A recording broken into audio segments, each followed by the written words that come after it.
The United States Naval Academy was alive with energy on a brisk Monday morning.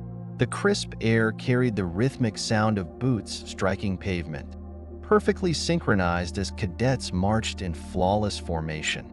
Their movements were sharp, disciplined, and precise, a reflection of the rigorous training they endured day in and day out.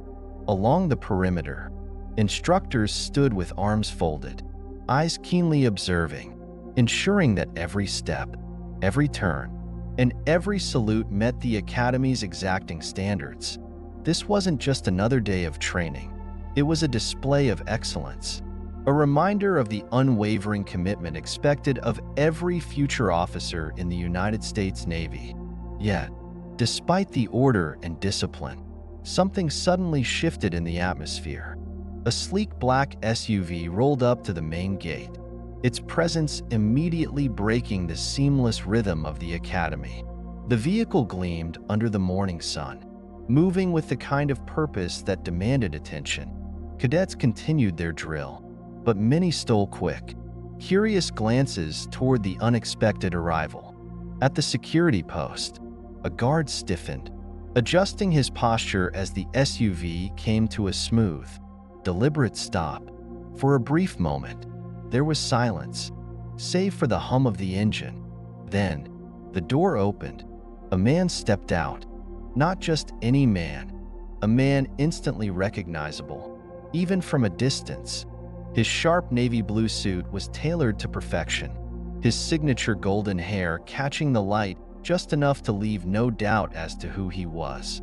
The guard at the gate instinctively straightened, his expression unreadable, though the flicker of surprise in his eyes was unmistakable. A few yards away, Cadet Lieutenant Sarah Miller paused mid-step. She exchanged a look with her friend Ethan Carter, both frozen in a moment of disbelief. "Donald Trump? What's he doing here?" Sarah whispered, her voice just loud enough for Ethan to hear. Ethan, usually quick with a sarcastic remark, said nothing. He only frowned, his gaze fixed on the man now making his way toward the Academy's entrance. Donald Trump walked with his usual confidence, exuding an air of purpose and authority. In his right hand, he carried a small leather briefcase, held with an ease that suggested it contained something of significance. But why was he here? No announcement had been made, no prior warning given. There were no reporters, no cameras trailing behind him, no motorcade signaling a political visit. Just Trump, alone, stepping onto Naval Academy grounds as if he belonged there. The moment didn't go unnoticed. Murmurs spread through the cadets like a quiet current of electricity. Some remained rigid, keeping their focus on their drills, but others exchanged puzzled glances, eyes darting toward the man who had, seemingly out of nowhere, decided to appear in their midst. The tension thickened with each step he took, as though the very air had grown heavier with unspoken questions. As Trump neared the main building, the doors ahead swung open, and a high-ranking officer stepped out, his uniform immaculate, his posture one of professionalism, but even he seemed momentarily thrown off by the unexpected guest. With every passing second, the same question echoed through the minds of those watching. What could this possibly mean? A senior officer stepped forward with sharp military precision, his posture straight, his face unreadable. With a crisp salute, he spoke in a tone of both respect and curiosity. "Mr. President, it's an honor to have you here. May I ask what brings you to the Academy today?" Donald Trump offered a slight smile, not the broad, camera-ready grin that often accompanied his public appearances, but something more restrained, more calculated. His sharp gaze held a quiet air of mystery, as if he knew exactly why everyone was curious but had no intention of answering outright. "I'm here to observe," he said simply, "and to speak with some of your finest cadets." Off the record, the officer hesitated for just a fraction of a second, his disciplined mind processing the implications of an unannounced visit from the former commander-in-chief. But hesitation was not something tolerated in the Navy, and within moments, he gave a curt nod and swiftly issued orders to assemble a group of the Academy's top cadets. As the word spread, cadets across the grounds quickly adjusted their posture, their movements carrying an extra sense of urgency. Officers relayed commands, summoning only the most outstanding candidates, those whose names carried weight, whose dedication to service had already set them apart. Among them was Cadet Lieutenant Sarah Miller, a name spoken with both respect and quiet admiration. She was known not just for her impeccable leadership skills, but for an unwavering discipline that had, more than once, drawn the attention of her instructors. As the chosen cadets lined up in perfect formation, the atmosphere grew heavier with anticipation. This was not a routine inspection. This was something different. Trump walked slowly down the line, his keen eyes scanning each face as if weighing their potential, their character, their very essence. He moved with deliberate steps, not rushing, allowing each cadet to feel the weight of the moment. Then, suddenly, he stopped. His gaze lingered on Sarah Miller just a second longer than usual. But in that moment, it felt like an eternity. "Let's take a walk." His tone was calm, revealing nothing of his intentions, yet carrying an unspoken command that made it clear this wasn't a request. Sarah hesitated for just a heartbeat, her mind racing. "Why me?" The question echoed through her thoughts as she stepped forward. She could feel the weight of dozens of eyes on her, the hushed curiosity of her fellow cadets. None of them spoke, but she could sense their silent questions. What does he want with her? What makes her different? She glanced at Trump, searching his face for some kind of clue, but his expression remained composed, unreadable. The two walked side by side in silence, the only sounds accompanying them being the rhythmic stomp of cadets training in the distance and the faint rustle of the wind off the bay. Finally, after a few measured steps, Trump spoke. "Miller, why did you join the Navy?" Sarah immediately straightened, as if she were standing at attention. She didn't need time to think. The answer was embedded in her very soul. "Sir, I wanted to serve my country and honor my father's legacy." Trump gave a slight nod, his expression unreadable. But there was a shift, a subtle softening of the sharp edges of his demeanor. "Your father?" His voice was quieter now, more introspective than inquisitive. Sarah inhaled deeply, steadying herself. Her voice remained firm, but she felt the weight of her words in a way she hadn't in a long time. "He was a Navy officer. He was killed in a rescue mission when I was 12. From that moment on, I promised myself I would follow in his footsteps." For the first time since the conversation began, Trump stopped walking, turning toward her. He studied her face, not as a cadet, not as a soldier in training, but as someone who had experienced loss, carried it, and turned it into something more. His gaze was no longer just that of a politician or a leader. It was the gaze of a man who understood sacrifice. After a long pause, his voice came lower, quieter. He must have been a remarkable man. There was no bravado in his tone, no grand speech, just a simple statement, filled with genuine sincerity. Sarah held his gaze, nodding once. Trump studied her for a second longer. Then with a knowing smile, he resumed walking. "Let's keep going. I want to hear more." They moved past the training grounds, where Navy cadets were in the middle of grueling, high-intensity drills. The air was filled with the sounds of sharp commands, the rhythmic pounding of boots against pavement, and the metallic clash of equipment being put through the test of endurance. Donald Trump walked at a measured pace, his sharp eyes scanning every detail of the Academy's rigorous environment.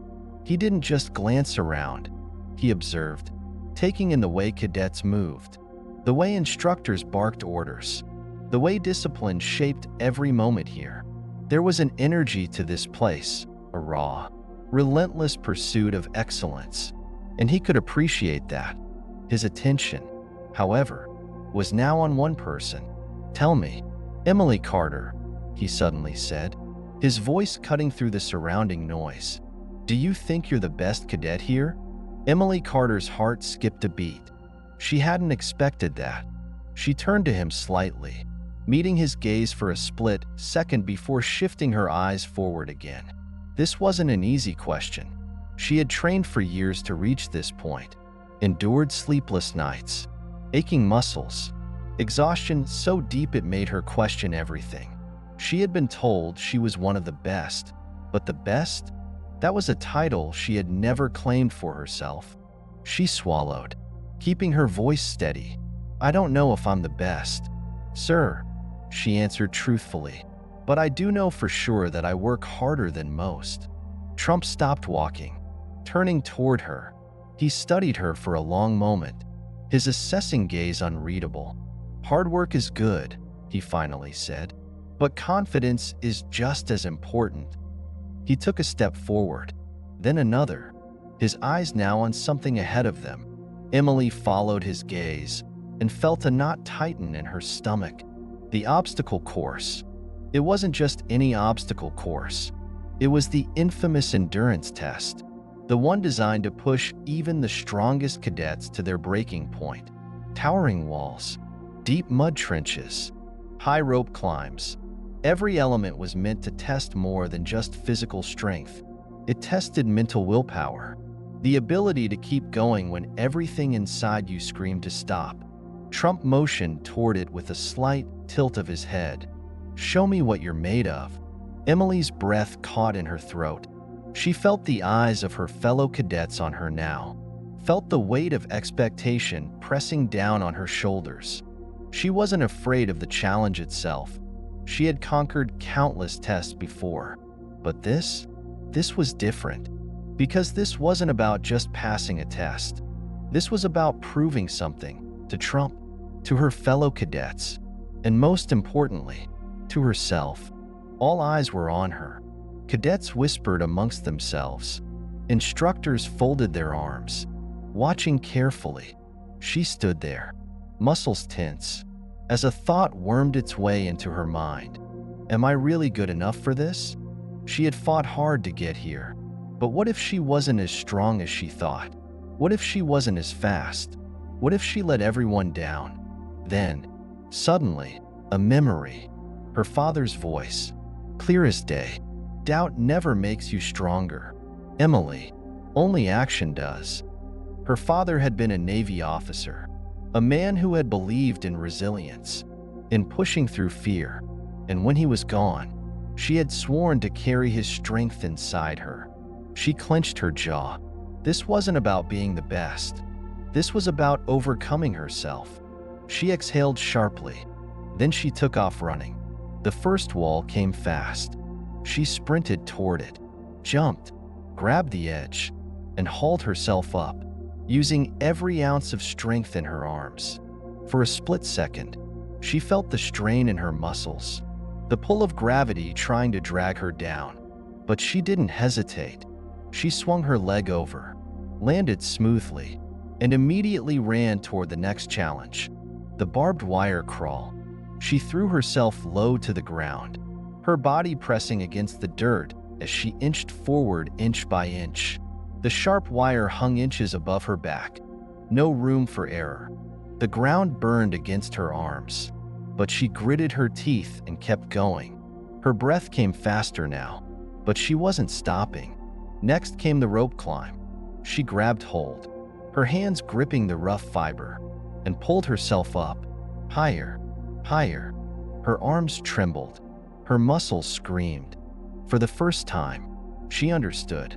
Resilience wasn't just about strength. It was about pushing past the moment your body wanted to quit. Then, disaster. Her foot slipped on the mud-covered incline. For a fraction of a second, she felt the terrifying sensation of weightlessness. She was falling. The world tilted, the ground rushing up toward her. Is this where I fail? No, no way. She slammed her knee into the mud, twisting her body just enough to regain her footing. The impact sent a sharp pain shooting through her leg, but she ignored it. She had come too far to stop now. With one final burst of energy, she lunged forward, crossing the finish line. She was breathless, sweating, exhausted, but she had done it. Trump stood a few feet away, his hands in his pockets, watching. Then, a slow clap. His expression was one of genuine approval. Impressive, Emily Carter. His voice was steady, filled with something that almost sounded like respect. He tilted his head slightly, studying her. But this is just the beginning. Emily wiped a bead of sweat from her forehead, her breathing still heavy, but something inside her had changed. This wasn't pride. This wasn't arrogance. This was understanding. She realized hard work alone is not enough. Sometimes, you must face your own fears head-on, and when you push through them, you don't just win. You become stronger than you ever imagined. She was no longer just a cadet who had doubts.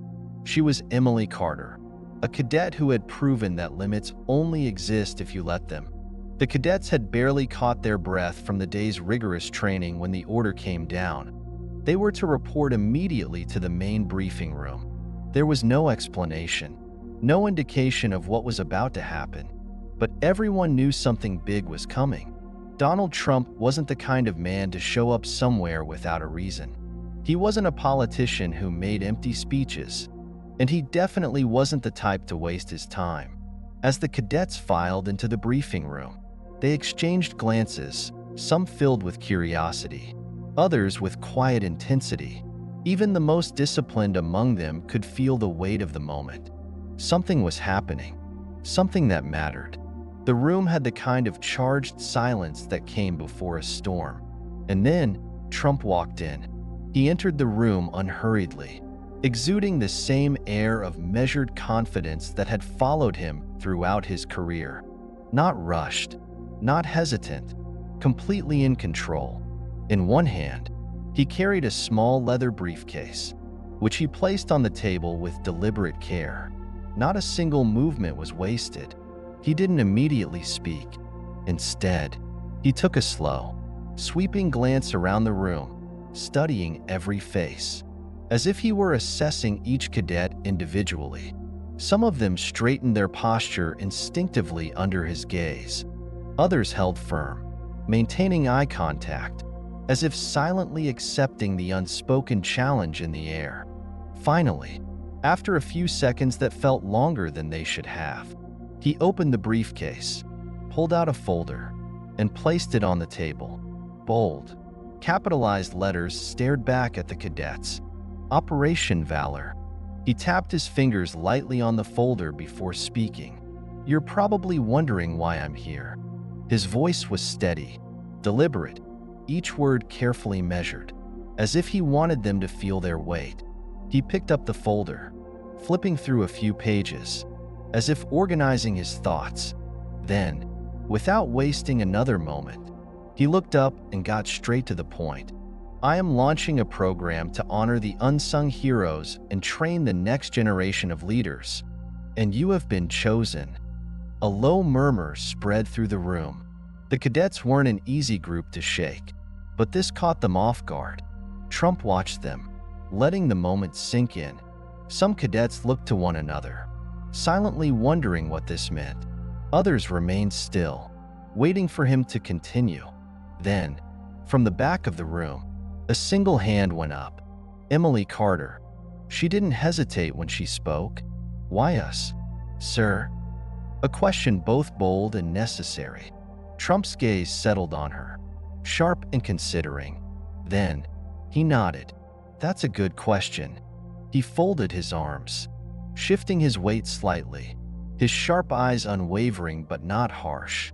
"I could tell you it's because of your achievements, your skills, or your discipline." He paused, letting the words hang in the air. But that wouldn't be the real reason. He took a few slow steps around the room. Then, he stopped. "You represent the best of this nation." His voice was firm, unshaken, resilient, determined. selfless. But more importantly, he let his words settle before continuing. You know what it means to be challenged, to be underestimated, and to rise above it. Silence. This time, not a confused silence, a thoughtful one. Emily's brow furrowed slightly. Trump leaned forward slightly, resting one hand on the briefcase. His voice dropped just slightly, taking on a tone that carried more reflection than usual. When I was young, no one thought I would lead anything significant. The statement hung in the air, unexpected. The cadets watched as a rare moment of personal admission unfolded before them. They said I was just an heir to a fortune, not smart enough, not strong enough. They said I would fail. Then, he let out a brief chuckle, not his usual broad, confident grin, something smaller, more subdued. And I did fail. He exhaled through his nose, scanning the cadets again, not just once. He let those words sink in. The room was completely silent now. Every cadet in that room had been trained to recognize weakness, but there was none in his voice, only certainty. But that didn't matter. His voice hardened slightly. What mattered was that I got back up. He looked around the room, his eyes landing on one cadet, then another, then another. You will face moments like that, too. His tone was sharp, measured. No one's path to leadership is easy. He let that sink in before delivering his next words with quiet certainty. You will be doubted. You will be tested. You will question whether you're good enough. A beat of silence. I want this program to exist for one reason: to prove that no one has the right to define your limits but you. He placed one hand on the Operation Valor file. Glancing around the room, he spoke with purpose. Out there are kids being told they're not smart enough, not strong enough, not good enough. He let those words settle. And I want you to be the ones who prove otherwise. Murmurs died down. This was no ordinary program. This was something bigger. Trump straightened. Operation Valor is not just a training program. It is an opportunity to change lives. A beat. You won't just be Navy cadets anymore. You will be mentors, guides, people who transform lives. The room was silent, but not from confusion, from deep thought. Then, from the side of the room, another cadet spoke. What exactly will we be doing, sir? Trump nodded slightly. You will be paired with kids from some of the toughest backgrounds, kids the world has beaten down, but who haven't given up yet. His voice was steady. You will guide them, help them see their own potential. Then, with unshakable certainty, he added, but more importantly, you have to make them believe in themselves. Emily felt her heartbeat quicken. She had joined the Navy to prove herself, but now she realized there was a mission bigger than herself. She thought about her father. If he were alive, what would he say? A true leader isn't the strongest person in the room. They're the one who helps others find their own strength. For the first time, she truly understood what that meant. Trump closed the Operation Valor file, his expression unwavering but filled with conviction. I don't need you to do this for me. I need you to do this for the country, for its future. He let the challenge hang in the air. Are you ready? The room fell silent for just 1 second. Then, one cadet stood up, then another, then all of them. No more words were needed. They were ready. A week after Operation Valor began, Emily Carter stepped into a small training center where she was scheduled to meet Malik Dawson, a 15-year-old boy with a troubled past. From the moment she walked in, she could feel the tension in the air. Malik stood against the wall, arms crossed over his chest, his sharp eyes fixed on her as if she wasn't worth his time. I don't need anyone's help. His voice was defiant. Emily didn't flinch. She offered a small but firm smile, her tone steady. Good, because I'm not here to fix you. I'm here to work with you. Malik scoffed, skepticism flashing in his gaze. Oh yeah? What do you even know about me? You think you can change me? From a distance, Trump observed the exchange. He leaned slightly toward a nearby instructor, his voice low but thoughtful. Watch her. She's got potential, but she'll need more than patience to reach that boy. On the first day, Emily tried to engage Malik in conversation, but he ignored her completely. When she asked about his interests, he shrugged. When she asked about his family, he let out a short, dry chuckle and turned away. Over the next few days, she attempted different approaches, group activities, leadership drills, but each time, Malik stood on the sidelines, arms folded, uninterested. Why should I bother? No one cares if I'm good at anything. His voice was cold, detached. Emily began to feel something unfamiliar, helplessness. She had never met someone so unwilling to help themselves. Then one day, she tried a different approach, an opportunity. I noticed you like drawing warships, she said, setting a technical design competition flyer in front of him. There's a competition coming up for young engineers. If you participate, I don't need your charity. Malik snapped, suddenly standing up, eyes blazing with anger. You think I can actually win something? I'm not like you, Carter. I don't have a bright future waiting for me. I'm just counting down the days until life knocks me down for good. His words hit Emily like a punch to the chest. There was bitterness, but underneath, there was fear. Without another word, Malik walked away, leaving Emily standing there, frustrated, not with him, but with herself. That night, Emily sat alone, replaying the moment in her mind. She had failed before, during Trump's obstacle course challenge, but at least then, she had the will to keep going. Malik didn't have that. He's not rejecting the opportunity because he doesn't want it. He's rejecting it because he doesn't believe in himself. She took a deep breath. If I give up on him now, I'll be just like everyone else who's turned their back on him. The next day, she returned. She found Malik sitting alone, sketching in his notebook. She sat down beside him without a word. After a moment, she spoke, gently but firmly. You can be mad at me as long as you want, but I'm not going anywhere. Malik paused for just a second before continuing to sketch. But Emily noticed something important. He didn't leave. A few days later, Emily spotted Malik watching the other cadets working on a ship model. She approached, her voice calm but filled with conviction. I know you think you don't have a chance, she said, but I used to think the same thing about myself. I used to think I wasn't good enough, that I would fail. But I learned something. If just one person believes in you, everything can change. Malik frowned. And that person is you? Emily nodded. Yes, I believe in you, and I'm not giving up. Malik was silent for a long time. Finally, he let out a deep breath and muttered, That competition, when is it? Emily smiled. We have 3 weeks to prepare. From that moment, Malik began trying. At first, he participated out of curiosity. But as his models took shape and his designs caught the attention of instructors, something shifted. He started to believe he was capable. As the competition approached, Malik completed a full-scale warship design.